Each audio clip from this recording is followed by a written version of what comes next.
Let's suppose you want to make something that's a curved surface, something that might have a little bit of dimension and isn't so hard-edged, like the top of a column. I'll show you how to use it, how to do it, basically using the Follow Me tool. So here is a really simple top of a column. We're going to make one of these. Show you how to make something that's a little bit more dynamic and interesting using the same tool. Or in some cases, some of you are going to want to make the top of a column that's a little bit more stylistic, like a Doric or Ionic column. So I'll show you how to do that. First, let's make a column, and you pull it up with the push-pull tool. Move it around here, get it a little bit higher up. We'll go higher than these other columns. And the first thing you want to do is you want to draw a shape, basically that, let me get this around so you can see it. You want to draw a shape that's sort of in profile, the basic shape that you're planning on making. So you can use either the line or the rectangle tool or the arch tool. And what you want to do is you want to come up in space, and see the blue axis represents up and down space. So click once, click again, just like how you made that moon, and then use the line tool to come and fill it in. The only problem is, look how I made this. It doesn't, if I'm looking at it in profile, it doesn't stick perfectly off the side of the column, and therefore when it revolves around, it won't fill in completely. So what I want to do is set up a couple guidelines for myself. First, I'm going to find the center of the column, and then I can come out to the end, and then I'm going to try and come out past it, but see, it wants to like turn down, so I might need to change my angle and come out parallel to the edge.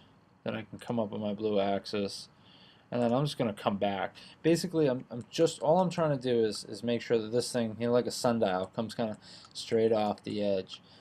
Now I can draw on my face. There. Fill in with a line, and then delete all this other stuff out, including these lines. So what I did is I just set up a guide for myself. Now all it is a matter of clicking on this edge and click on the Follow Me tool. It's right underneath the push-pull. You click it and you can see how it revolves right around.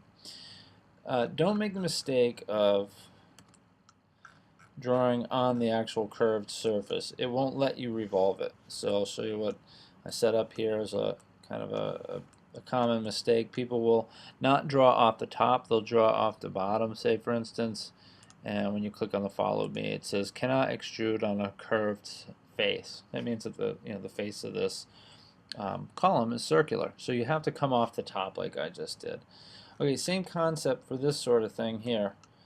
This thing's just kind of some arbitrary shape, but you may have a feature that has something like this.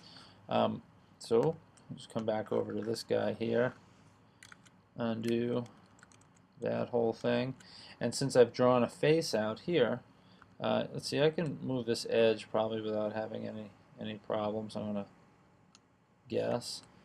If I look at it in profile, I look all right, and you can see there's a remnant of my arch from before that I didn't draw on the planar surface. So now you can draw right on this. So say for instance, if I do something like this, as long as it's on the face, as long as I'm drawing on the face of this shape, and for instance that one was not on the face because you can see that it's sticking off, you're alright. So let me go back to the arch tool here, and basically it's wanting to compete with the axes, because I'm kind of off the axis, so it says on face. I know I'm good to go. Let's make a weird cloud shape here. It says on face. Cool. You'll know you're on the face because it will separate your previous shape into something else. And if I do that, click here, let's see what we get. Oops, Follow Me. Well, that's interesting. I'm not sure that's really what I was expecting.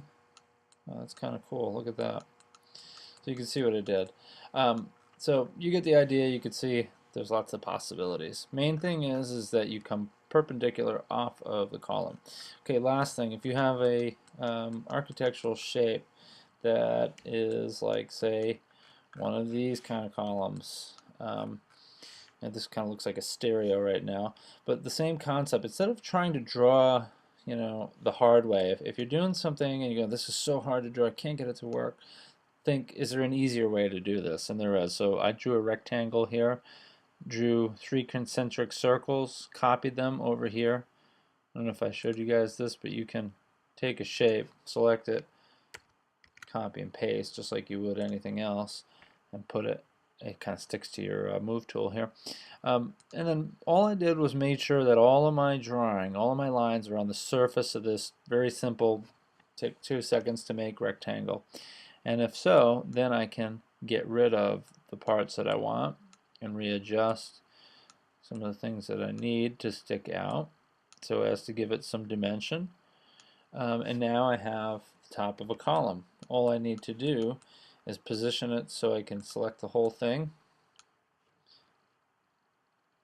go up to this little ice cube and make it a component. Now I can select it and rescale it. You've done this before. And I can move it back into position. So now I can put it on top of my column.